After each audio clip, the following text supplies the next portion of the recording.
falta de educação, ou coisa assim. E nem sempre, às vezes é uma imaturidade mesmo, esperada, né, porque a criança não está pronta para entregar aquele comportamento social que a gente costuma ver entre as crianças maiores.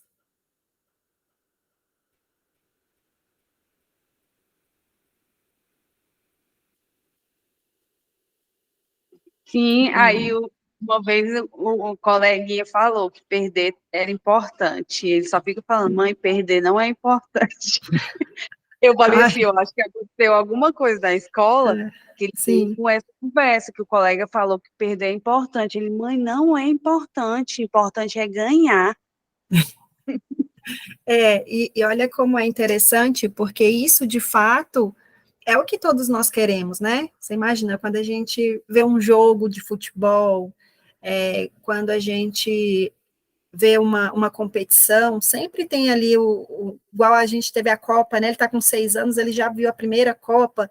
Então, assim, o país inteiro torcendo pela vitória, né? E isso, e ficava todo animado, que assistia os jogos na escola. Ah, que legal.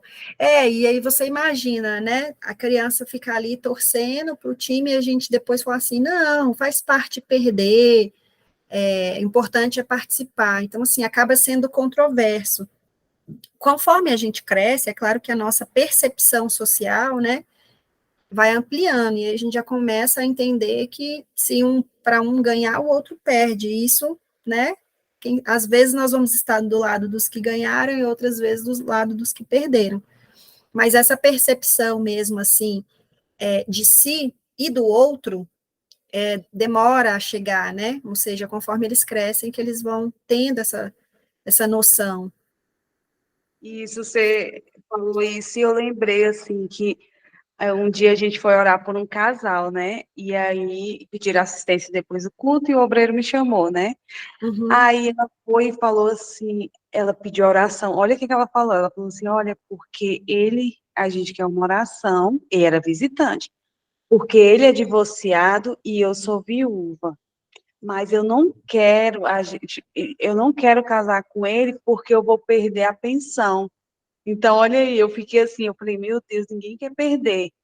é, Porque, assim, né, eu não sabia o valor também, e, assim, deve ser que né, ali, se ela vive com aquele dinheiro, né, aquele valor, sim, fico pensando, gente, o ser humano é mesmo, eles não querem perder. Aí eu fiquei assim, sim, meu Deus, que situação.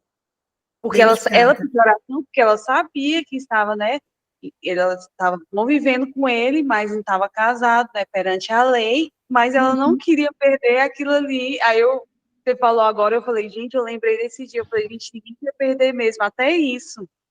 sim.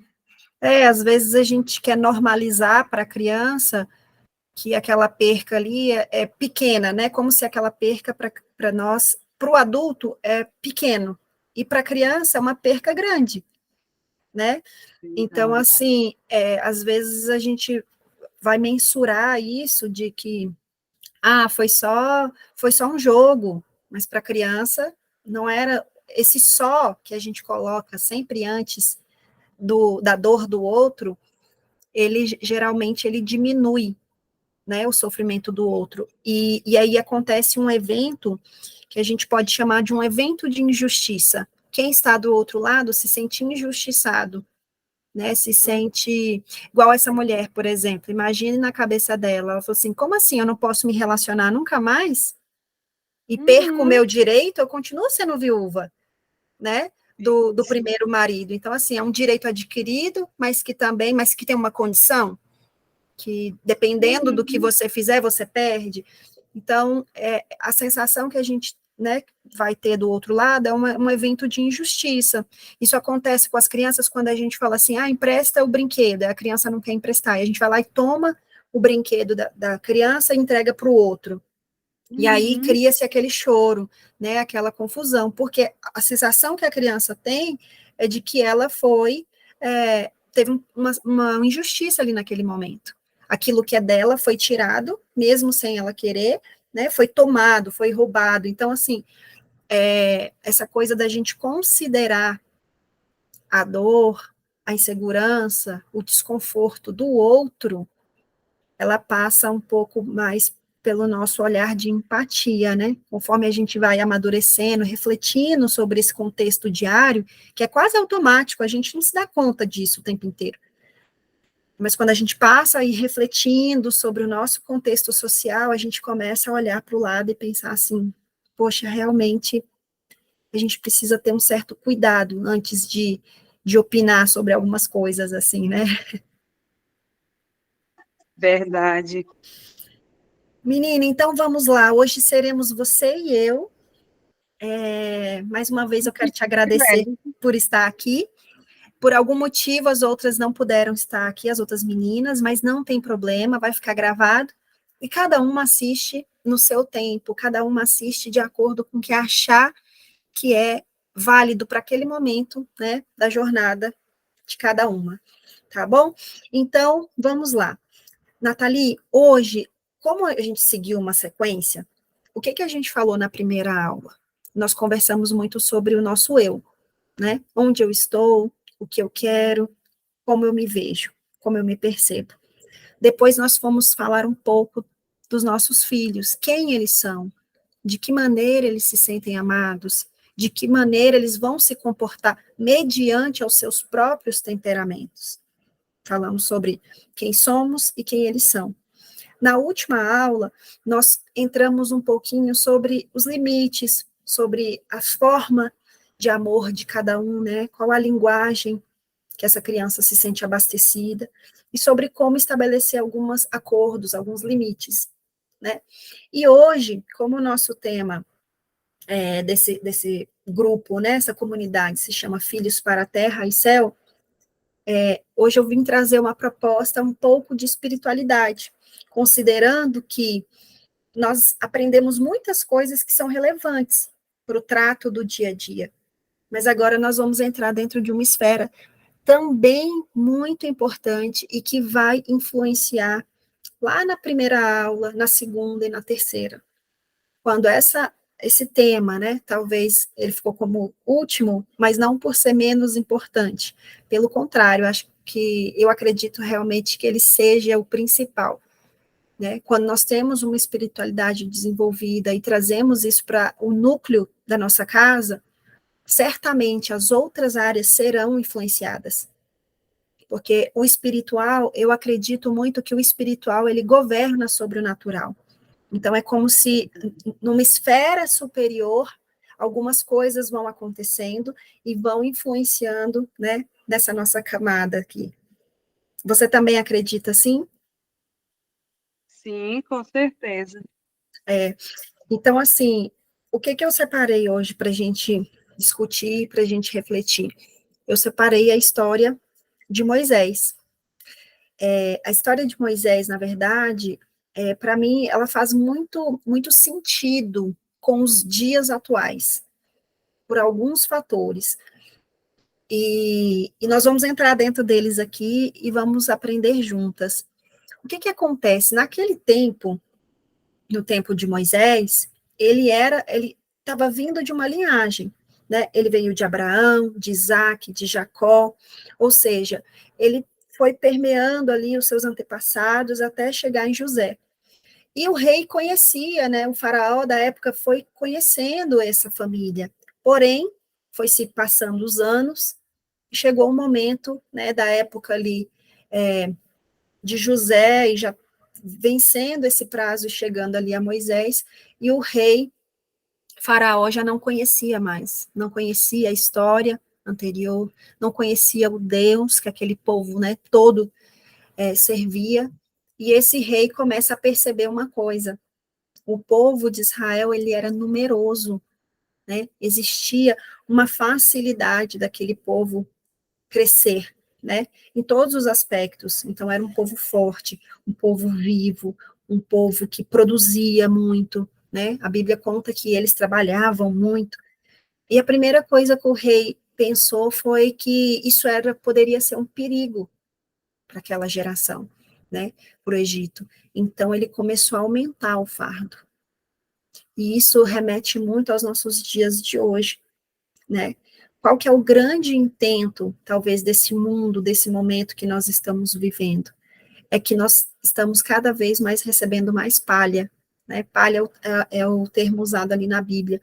Então, é como se o A povo, carga, né, tá isso, aumentando. a carga foi muito aumentada. E olha como nós estamos hoje. É tão comum a gente falar assim, cara, não tenho tempo para nada, né? A gente precisa estar fazendo o tempo inteiro uma listinha assim do que vai conseguir fazer e o que vai ter que deixar para outro dia. E às vezes o que a gente propõe a fazer em um dia, ainda assim parece que não é suficiente, né? Então, assim, a carga foi sendo cada vez mais aumentada, porque o que o faraó da época pensava? Se a gente aumentar essa carga, eles não vão ter tempo hábil, né? Não vão ter saúde, não vão ter tempo para se multiplicarem. E, ou seja, a gente começa a perceber que o povo de Deus, ele sempre teve uma promessa sobre ele, né? Desde o Éden, Deus criou o homem, né, a mulher, para serem livres, para viver uma vida, né, eterna, mas o pecado entrou. Porém, Deus se reconcilia com o homem e cria um escape, né, que lá na frente vai ser Jesus Cristo. Porém, ali no início, Deus deixou uma promessa para Sara e para Abraão, que eram velhos já, né, uma mulher estéril, e aí Deus diz o quê? Que a sua semente vai se multiplicar. Então, sobre o povo de Deus já havia uma promessa. Só que Faraó não conhecia isso, porém o povo de Deus estava debaixo de uma promessa, né? E nesse contexto, então, chega o momento do nascimento de Moisés. Faraó diz o quê? Colocou carga, colocou, né? A Bíblia diz que eles açoitavam o povo, ou seja, castigavam, eles eram mesmo como escravos. E o rei viu que isso não necessariamente surtia efeito. E ele disse o quê? Então agora nós vamos matar os meninos. Todos os meninos que nascerem, se for menina, preserva a vida, se for homem, né, menino, devem matar. Nasceu, as parteiras tinham essa ordem. Na hora que a criança nascer, ela deve morrer. E vejam que coisa, né, curiosa, qual é o desejo hoje desse mundo que nós temos, né, desse mundo que nos cerca? Também é esse, é que os nossos filhos já nasçam debaixo de uma sentença. Essa morte, ela não necessariamente é só física, mas é uma morte em todos os sentidos, né? Uma morte da alegria, do vigor. Quantos jovens, quantos adolescentes nós temos visto que estão morrendo, né, dentro de casa? Não, às vezes, fisicamente, no sentido de perder a sua vida física, mas estão morrendo em grandes circunstâncias, né? As suas emoções estão matando eles aos poucos. Qual que era o propósito daquele rei? Era justamente tirar a vida. E a Bíblia, né, narra que de longe se ouvia o choro das mães, né, ao ver a sua criança ali sendo tirada dela. E no caso de Moisés, o que a mãe dele fez, né? A sua mãe Joquebede, ela teve uma estratégia. Quando as parteiras chegaram, né, para fazer o parto de Joquebede, a Bíblia diz, na verdade, que elas temeram, elas se constrangeram de fazer aquele mal. E a mãe de Moisés, então, teve a oportunidade de tomar ele nos braços e o esconder. E a Bíblia vai, né, narrar essa história tão linda, e ela diz que a mãe esconde o bebê por 3 meses, e ele fica escondido e protegido. Enquanto do lado de fora, em muitos lares, né, estavam sendo destruídos e atacados, dentro do lar de Moisés, ele estava sendo preservado. E esse número para nós, número 3, ele representa algo para a nossa fé. Né? O número 3, ele simboliza para nós uma profecia. É o Pai, o Filho e o Espírito Santo. Ou seja, a vida foi preservada, né, dentro daquele lar, Porque havia a presença do Pai, do Filho e do Espírito Santo. E havia uma profecia de que nasceria meu celular que tocando.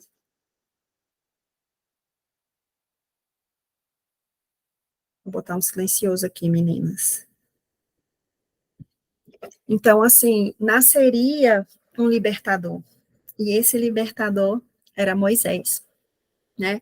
E veja só que interessante, Nathalie. Aconteceu que, nesse período de tempo de 3 meses, a mãe, já não podendo mais escolher, precisou betumar o cesto e colocar a criança dentro.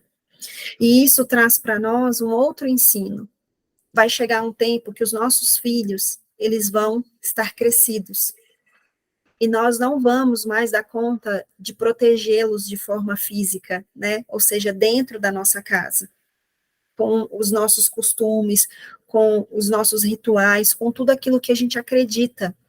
Vai chegar um tempo e nós vamos precisar liberá-los no rio, no percurso dessa vida. E eles vão trilhar, eles vão, na verdade, serem conduzidos. Eles serão conduzidos para aquilo que eles nasceram para ser. Moisés nasceu para libertar o povo. E toda a sua trajetória, desde o seu nascimento, conduziu ele exatamente para isso. O betumar o cesto e colocar a criança dentro nos faz pensar que esse era o coração de Moisés. O coração de Moisés foi todo betumado, foi todo protegido. O betume era uma estratégia para que as águas não entrassem. Era uma forma de vedar as frestas, né, que o cesto tem. Havia muitas frestas no cesto, então ela passou aquele betume que era como um piche, como uma forma de lacrar aquele espaço por dentro. E aí, quando ela coloca o bebê, a água não tinha como entrar, porque estava preenchido, estava lacrado, né? Estava, assim, totalmente impermeabilizado. E isso fala muito do coração dos nossos filhos. Nós temos um período onde tem o Pai, o Filho e o Espírito Santo conosco. Nós temos um período na vida dos nossos filhos para betumar esse coração, né? Para que, quando eles forem passar pelo rio, quando eles forem entrar nas águas e a gente não conseguir mais protegê-los, eles estarão preservados. Né? E estarão preservados por quê? Porque houve uma mãe muito diligente lá atrás que fez esse papel. E aí, Moisés, então, é colocado ali e ele segue o curso dessa vida, até que ele é encontrado. E a Bíblia diz que quando ele foi encontrado, não havia ali no cesto uma identificação, né? De qual era o nome, de onde vinha. Havia uma criança, um bebê. E a filha do rei, ao encontrá-lo com as suas donzelas, né? Enfim, quando teve aquele alvoroço de encontrar o cesto, uma coisa elas identificaram: ele é hebreu. A identidade dele era tão forte, né? A característica dele era tão visível que, ainda tão pequeno, mas ele já tinha uma linhagem explícita a quem estava de fora. Ele é hebreu. Foi o que elas disseram assim que viram a criança. E aí tem toda a história que fala de como, né, ele foi criado.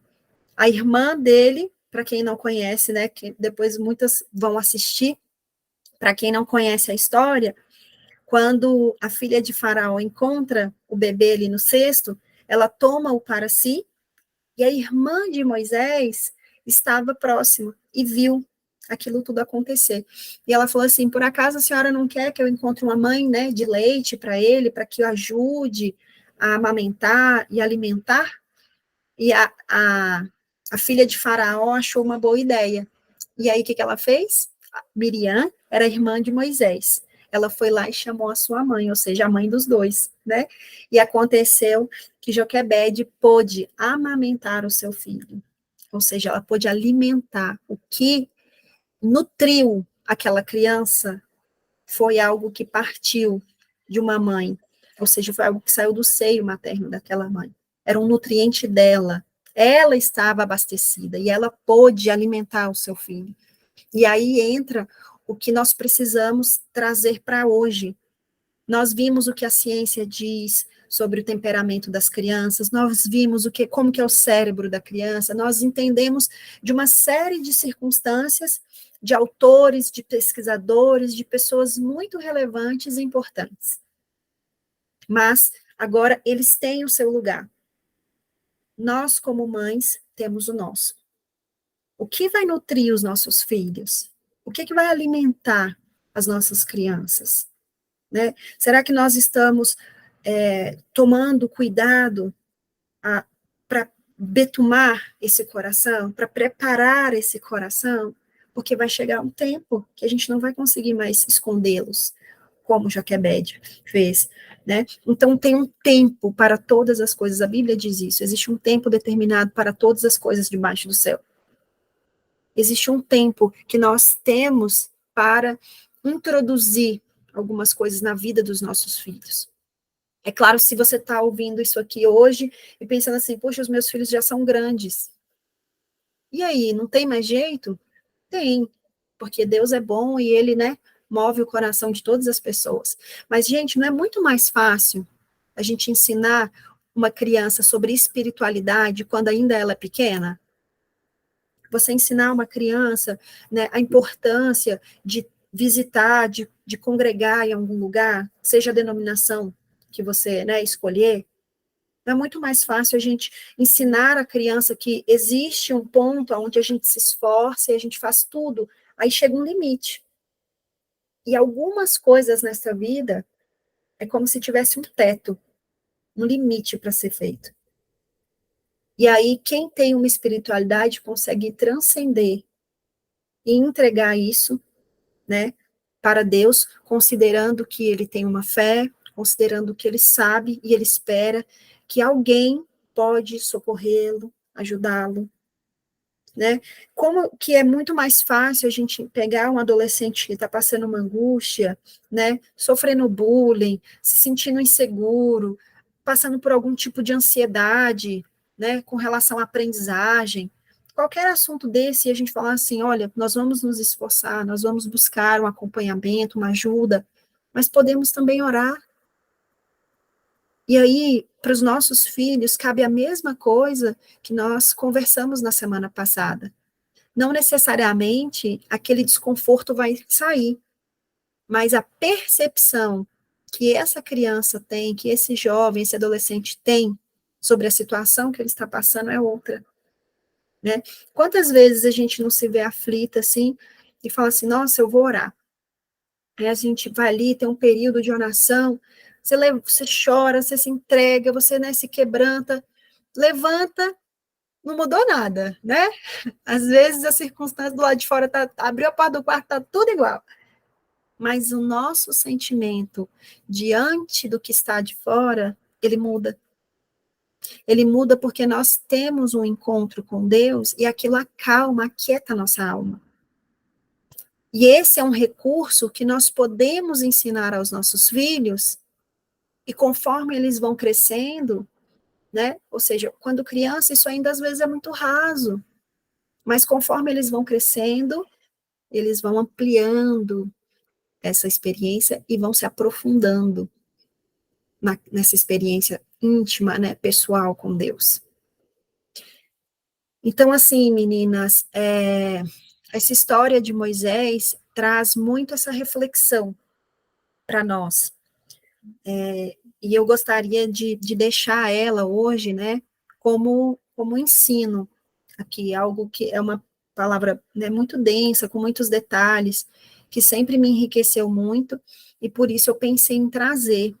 Para vocês, faz sentido isso? Vocês têm essa percepção? Tem algo, de repente, nesse mesmo texto, nessa história que vocês percebem a mais, que pode nos ensinar, nos acrescentar? Se vocês quiserem falar, fiquem à vontade. É um ensinamento profundo, né? Maravilhoso.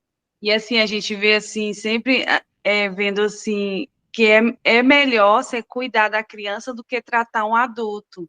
Então, essa fase, né, que nós estamos tendo esses ensinamentos é maravilhoso, que nós estamos colocando em prática, né, tanto o espiritual como as questões, né, do dia a dia, os sentimentos, tudo, e é maravilhoso para o futuro, né, deles, assim, a gente vê que a mãe de Moisés, né, Joquebede, ela teve a oportunidade de passar todos os ensinamentos e falar ali que ele não pertencia àquele povo, né, deixou bem claro, foi maravilhoso também, porque lá na frente ele sabia, né, que ele não pertencia àquele povo, então ela teve a oportunidade de ensinar, né, trazer Isso. todos os ensinamentos para ele, né? E nós estamos tendo essa oportunidade e eu, em nome de todas que eu sei, queremos te agradecer, né, por esses ensinos e hoje essa palavra profunda, esse ensinamento, né?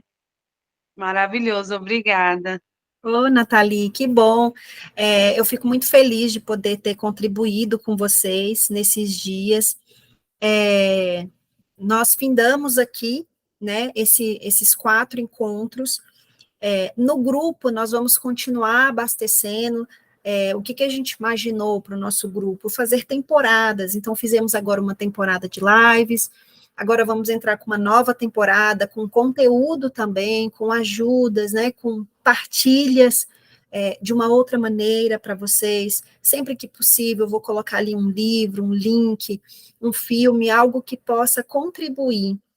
Uma coisa que eu quero deixar, né, frisado para vocês é que a maternidade, ela precisa ser aprendida, né? Não se nasce uma criança e nasce uma mãe. Nós vamos nos construindo, nos tornando mãe, e cada uma à sua maneira, cada uma com o seu jeito de ser, né, com o seu temperamento, com a sua história, com o seu contexto familiar, né? Algumas mulheres é uma família onde tem ali a presença do pai, outras têm presença de avós, outras já não têm, né? Algumas com rede de apoio, outras sem uma rede. Então, assim, cada uma de nós tem um contexto e uma história. Mas o importante é que cada uma busque encontrar a sua melhor versão. E esse é o nosso propósito ali no grupo, que cada uma encontre o seu ponto de equilíbrio, cada uma encontre como pode ser melhor, o que pode ser feito, o que pode ser aprendido, sabe? Então, nós vamos continuar abastecendo ali o grupo. Não, você vê que a gente não costuma escrever muito, né? Não damos ali muita demanda, justamente para não ocupar e as pessoas se sentirem incomodadas, mas aos pouquinhos a gente vai conversando mais por lá também. Tá bom? Tem alguma dúvida? Ana, você tem algum recado para a gente, Ana, hoje? Eu vou até olhar aqui. Eu acho. Além dos recadinhos, né, desse que você falou, que o nosso grupo vai continuar ativo, vamos diversificar os conteúdos lá também, tá, meninas? Uhum. Então, vamos continuar com a comunidade. E se vocês conhecerem outras mães também, pode convidá-las para participar com a gente, né? De vez em quando eu vou sempre estar mandando o link lá no grupo, e como a Lia falou, o nosso intuito com o grupo, né, com a comunidade, é trazer informação, então a gente não fica colocando muita coisa, até mesmo para não dispersar do objetivo lá do nosso grupo. E deixa eu ver se eu esqueci de falar. E a Lia também, ela vai preparar um material para vocês, para fazer um resumão de toda essa temporada que ela passou para vocês. Tá bom? Isso mesmo, meninas. A gente vai fazer um mapa mental com tudo que a gente viu até aqui. Eu me coloco mais uma vez à disposição. Se alguém não conseguiu realizar as atividades, eu não consegui identificar o perfil do meu filho, eu não fiz a matriz de urgência, eu não fiz o eu sou. Então, assim, a gente pode juntas conversar, e aí eu vou contribuir, ajudar no que for possível, né? Quem não conseguiu avançar. Qual que é o propósito da mentoria? é realmente levar, né, cada uma de vocês de um ponto ao outro, ou seja, para que cada uma caminhe pelo menos um pouquinho, né, nessa jornada de construção do maternal. Então, assim, fica aqui o nosso pedido para que, né, se vocês acharem que tem alguma amiga, alguma outra mãe, que esse conteúdo vai ser relevante, que vai ajudar, né, que vocês possam compartilhar o link do grupo. E em breve a gente vai soltar outros conteúdos lá no nosso grupo. Vocês fiquem à vontade se quiserem sugerir alguma coisa. A gente está lá no grupo como uma comunidade onde todo mundo pode falar, ser ouvido, né? E todas as opiniões são bem-vindas. Tá bom, meninas? Ana, e aí? Hoje nós vamos ter foto? Pode falar, Nathalie. Não, só estava concordando. Ah, tá. Vamos tirar uma fotinha, então, para a gente finalizar. Hoje o nosso foi mais curtinho, mas foi muito proveitoso. Deixa eu colocar todo mundo aqui para aparecer. Tá. Gente, eu tô com o ventilador bem aqui na minha cara. Eu tô com aqui atrás de mim, ó. O meu também está aqui do meu ladinho. O meu está aqui escondido. Deixa Gente, eu... tá de...